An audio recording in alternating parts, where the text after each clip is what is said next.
안녕하세요, 유쌤입니다. 오늘은 인생 최고의 친구를 얻으려면 이라는 제목으로 함께 하겠습니다.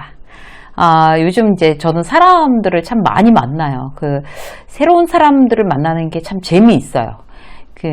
세미나도 그렇고, 코칭도 그렇고, 그리고 이제 기업에서 어떤 이제 컨설팅으로 만나는 어떤 여러 이제 분야의 여러분들도 또 계시고, 출판사 이런 쪽 이제 분들도 많이 만나고요.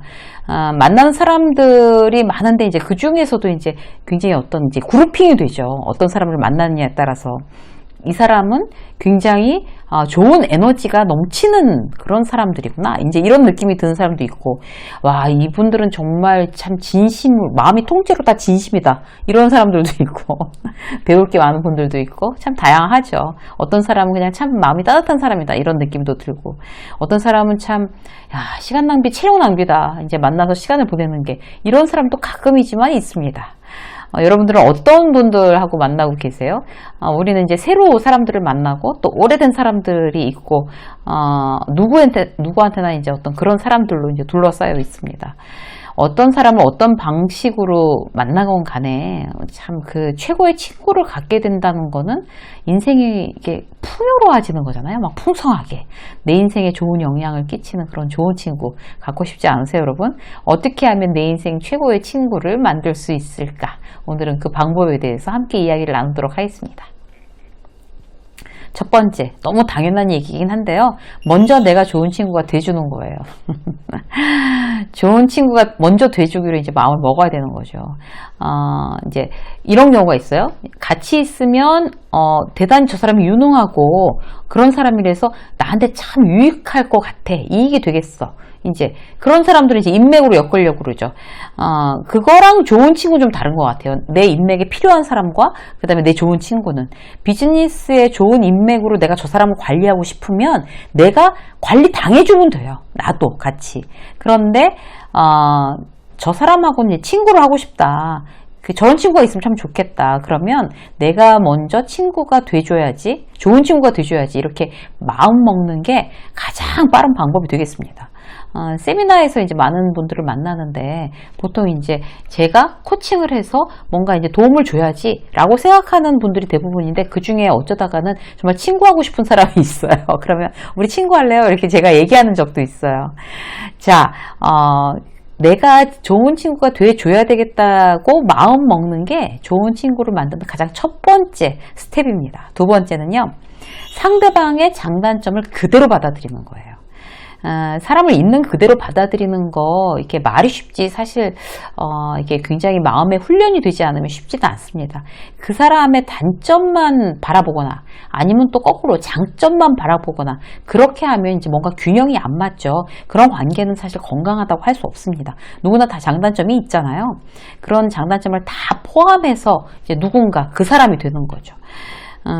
이제, 이런 거예요. 그러니까 누구를 좋아한다는 거는 그 사람의 장단점을 다 포함해서 그 존재 자체를 좋아해줘야 되는 건데, 이런 건 좋은데 이런 건 너무 싫으니까 고쳐. 이렇게 하는 게 과연 그게 맞는 건지 우리가 다시 한번 생각해 볼 필요가 있어요. 예를 들어서 뭘 안 먹어요? 이제 예를 들어 회를 안 먹는 친구가 있을 수 있고, 고기를 안 먹는 친구가 있을 수 있고, 그렇잖아요. 좀 이제 그러면 그 식당에는 이제 안 가는 거예요. 그러니까 회를 안 먹는 친구를 만나면서 굳이 그렇게 횟집을 가는 일은 없잖아요. 여럿이서 만나면 이제 그 친구가 회를 안 먹으면 다른 거 이제 좀 좋은 거 이렇게 익혀서 먹을 수 있는 거, 그런 거를 이제 따로 시켜주고 그러면 되지. 거기에 대해서 왜 무슨 애도 아니고 회를 못 먹냐? 이걸 볼 때마다 얘기를 한다. 좋은 친구 될 수 없죠. 이제 누군가가 성격이 엄청 급해요. 바로바로 이제 답이 나와야 되는 거예요. 그러면 이제 그럴 때마다 싫은 소리 하는 거. 왜 그렇게 성격이 급해? 이렇게 잔소리 하는 거. 그런 사람이 있고, 거기에, 원래 저 친구는 성격이 급하니까, 이러고 거기에 대해서 웬만하면 맞춰주는 이런 사람들이 있어요. 웬만하면 그 사람의 단점에 대해서 지적하지 않고, 그냥 그대로 받아들여서 맞춰주는 것이 좋은 친구가 될 확률이 굉장히 높습니다. 예를 들어서 이제 제 친구는 시간을 이제 습관처럼 안 지키는 친구가 있어요. 사람은 착한데 이제 버릇이에요. 그래서 이제 나중엔 어떻게 하냐면 30분 일찍으로 얘기를 해요. 만약 2시까지 만나기로 했으면, 저녁 6시까지 만나기로 했으면은 뭐 예를 들어서 5시 30분까지 만나기로 했다고 이렇게 해야지 6시에 나타나는 뭐 이런 상황인 거죠. 그럼 이제 그거 갖고 이제 워낙 그런 줄 아니까 스트레스 안 받는 거예요. 그냥 그러려니. 자, 뭐 이제 일일이 챙겨서 이제 뭐 30분 전후로 얘기해주고, 아니면 뭐 그럴 수도 없는 상황이면 그냥 내가 볼 책, 일할 거 챙겨서 가서 한 30분이나 1시간쯤 늦을 거야 이러면서 그냥 내 일을 하고 있는 거죠. 왜냐하면 그 친구를 좋아하니까. 그럼 못 고치는 거 아니까 더 이상 뭐라고 안 하는 거예요. 자식도 마찬가지예요. 잔소리 하지 말아야지 자식이 부모를 친구로 쳐줍니다. 원래 이제 우리 아이는 당근을 10년 동안 안 먹었어요. 근데 그걸 볼 때마다 이제 어른이 됐으니까 당근을 먹어야지. 애 때 안 먹은 당근을 어른이 돼서도 안 먹을 수 있죠. 그러면 말 안 하는 거예요. 배우자도 마찬가지예요. 배우자하고 이제 좋은 친구가 되려면 어떻게 해야 돼요? 배우자가 아무 데나 막 옷을 벗어놔요. 양말을 아무 데나 막 벗어놔요. 그러면 이제 빨래 담당을 시키는 거예요. 이제 빨래는 당신 담당. 이렇게 시켜놓으면 뭐 아무 데나 벗어놔도 본인이 알아서 해야 되는 거니까. 아무 데다 물건들을 막 갖다 놔요? 그러면 이제 청소 담당. 그럼 어쨌든 본인이 치워야 되니까. 그런 식으로 해서 그걸 고치라고 얘기하지 않고 다른 우회전법을 쓰시는 게 배우자하고도 친구가 될 수 있는 방법입니다. 자, 세 번째는 어떤 걸까요? 안 삐지는 거예요. 굉장히 원색적이죠, 표현이. 어떨 때 안 삐져요? 상대를 사랑하면 안 삐질 수 있습니다. 늦어도 그러려니 해요. 이제 귀찮게 안 구는 거죠. 지난번에 이제 어떤 이제 여성 정치인이 90이 넘은 어머니 곁을 지키는데 계속 이제 늘 바쁜 딸이었으니까 이제 너무 연로하셔서 정신도 오락가락 하시는 분이 계속 안 바쁘냐고, 안 가봐도 되냐고, 이렇게 있어도 되냐고 계속 그걸 걱정하신다는 걸 이제 페이스북에서 한번 봤어요. 굉장히 인상적이었어요. 그 어머니는 딸이 그렇게 자주 본인을 찾아오지 않는 거를 굉장히 서운해하거나 삐지거나 그러실까요? 안 그런단 말이죠. 오히려 있는 거를 걱정하신다니까요. 왜? 사랑하니까 그렇습니다. 그래서 정말 사랑하고 좋은 친구한테는 잘 안 삐지게 되죠. 친구가 늦게 와도 화 안 내고 나 일하고 있을게, 나 책 보고 있을게, 뭐 천천히 와, 뭐 이렇게 할 수 있다는 거죠. 저녁 먹기로 하고 갑자기 회의가 잡혀서 안 되겠다 그러는 거예요. 그럼 너는 뭐 약속을 해놓고 직전에 깨고 도대체 이제 너랑 이제 약속을 다시 나눠봐라. 이건 이제 이제 뭐 친한 친구, 좋은 친구가 아니라는 뜻이죠. 네, 뭐, 괜찮아. 뭐, 오랜만에 뭐 와이프한테 점수 좀 따야겠다. 다 네 덕분이다. 이런 친구가 있어요. 어느 쪽이 좋은 친구일까요? 어느 쪽으로 여러분들은 하고 싶으세요? 수업을 하는데 어떤 회원이 그러는 거예요. 다 사람이 자기 그릇이 있대요. 그래서 내가 넉넉한 그릇이래야지 다른 조그만 뭐 종재기도 있고 뭐 박공기 같은 사람도 있고 그러잖아요. 내가 내 그릇이 커야 그런 걸 다 담을 수 있다는 이런 얘기를 하더라고요. 그것도 굉장히 인상적이었어요. 우리는 이제 그 친구의 어떤 그런 나를 서운하게 하는 부분에 대해서 뭐 내가 좀 넉넉하면 안 삐지고 이제 그럴 수 있죠.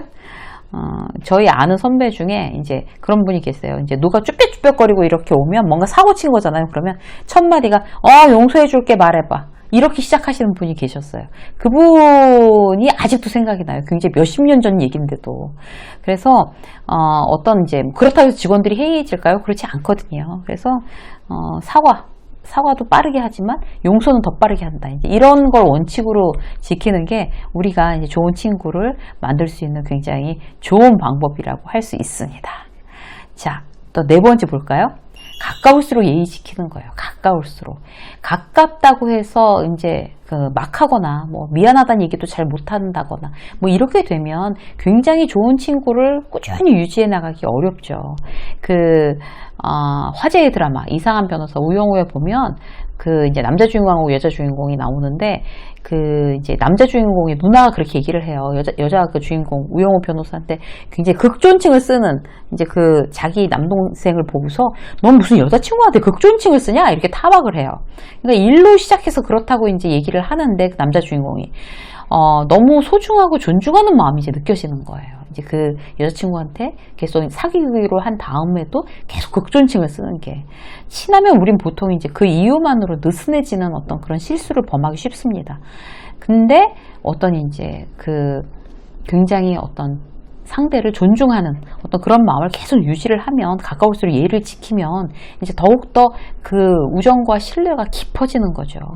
그 뭐 친한 선배라고 그래서 뭐 이제 뭐 이렇게 좀 예의도 안 지키고 좀 긴장감이 떨어진다 그러면 얘 봐라 이제 아주 기어오르네, 이제 이런 당황한 마음을 줄 수가 있어요. 친해질수록 예의를 지켜야 된다. 이제 이렇게 안 그러면 깨진다. 이거 이제 알고 계시자고요. 대단히 유명한 소통 강사가 강의 중에 이렇게 얘기를 하더라고요. 사랑하지 말고 예의를 지키세요. 이렇게 얘기를 하는 거예요. 그 얘기가 저는 굉장히 공감이 됐어요. 부부한테. 그러니까 그 얘기를 하더라고요. 그래서 이 말이 와 진짜 공감된다. 그래 바로 그 사람과의 관계를 더 견고하게 만드는 거는 정말 이제 사랑한다는 어떤 미명하에 막 함부로 하는 게 아니라 예의를 지키는 거구나. 부부 사이에서라도. 그런 생각이 들었습니다. 자, 한 가지만 더 볼까요? 5번째는요. 내가 좀 손해봐도 괜찮다고 생각하는 거예요. 좋아하는 사람한테 뭐 더 해주고 싶잖아요. 그리고 내가 이거 했으니까 너도 이만큼은 해. 이제 이게 사실, 좀 이제 안 맞는 거죠. 누가 밥을 사면 어때요? 그냥 네가 맛있게 먹어주는 게 좋아? 이제 이렇게 생각하는 게 좋은 친구죠. 제가 이제, 저는 이제 크리스찬이니까 제가 좋아하는 목사님 하는 설교를 이제 막 듣다 보니까 거기 이런 얘기가 나오는 거예요.